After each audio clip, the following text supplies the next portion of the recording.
मला वाटतं मुंबईने एक मन पक्क बनवलेलं आहे, ते म्हणजे उद्धव साहेब आणि राज साहेबांसोबत यायचं आणि मुंबईला पुन्हा एकदा विश्वास जो आहे तो देऊन मुंबई महानगरपालिकेवर आपला भगवा फडकवायचा.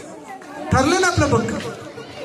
आज मी पाहतोय मुंबईमध्ये गेले 25 वर्ष जी आपण कामं करत आलो, मग महिलांसाठी असेल पुरुषांसाठी असेल, मुंबईकर म्हणून जी आपण कामं करत आलो, या कामांच्याच विश्वासावर आपण 97ची निवडणूक असेल, 2002 असेल, 2007 असेल, 12 असेल, 17 असेल, हे जिंकत आलो.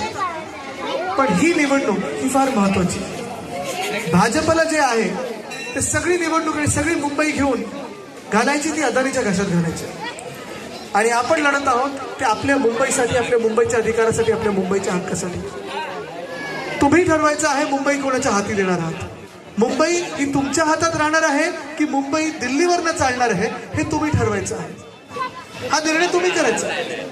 आज आपण पाहत आहोत मुंबईमध्ये जी काही आपण कामं केली, मग रस्त्यांची कामं असतील, मोकळी मैदानं असतील, शाळा चांगल्या केल्या असतील, कदाचित आपली मुंबई महानगरपालिका एकमेव असेल जिची 4 मेडिकल कॉलेजेस आहेत, चांगली आरोग्य सेवा पण देतो, शाळा मोफत करतो.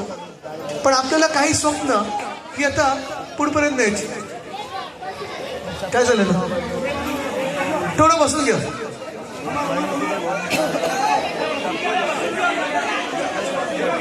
बसून घ्या, बसून.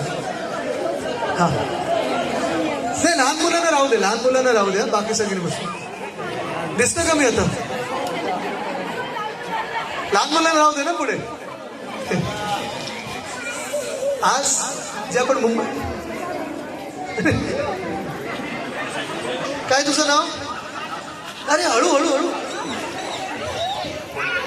भावेश भावेश कुणाल घोसाळकर. सांग सांग. तुला 18 वर्षानंतर तिकीट मिळेल. पण ह्या पिढीसाठी आपल्याला मुंबई घडवायची, जे आपण स्वप्न घेऊन पुढे चाललेलो आहोत. एका बाजूला भाजपाकडून जो प्रचार होणार आहे तो धर्माचा प्रचार होणार आहे, समाजाचा प्रचार होणार आहे, जातीचा प्रचार होणार आहे, भाषेचा प्रचार होणार आहे. आणि आपण सांगणार आहोत मुद्द्याचं बोल. तुम्ही काय केलं हे आम्हाला सांगा. तुम्ही ज्या शहरांमध्ये तुमचे महापौर बसवले असतील, तुमचे नगरसेवक बसवले असतील, तुम्ही काय केलं आणि आम्ही काय केलं, एकदा होऊन जाऊ दे ना. चर्चा ही झालीच पाहिजे. पण जर तुम्ही मला विचाराल की आदित्य तुम्ही काय देणार मुंबईसाठी, हे दादा तर राहू दे ना, बसू दे सगळं. मुंबईसाठी काय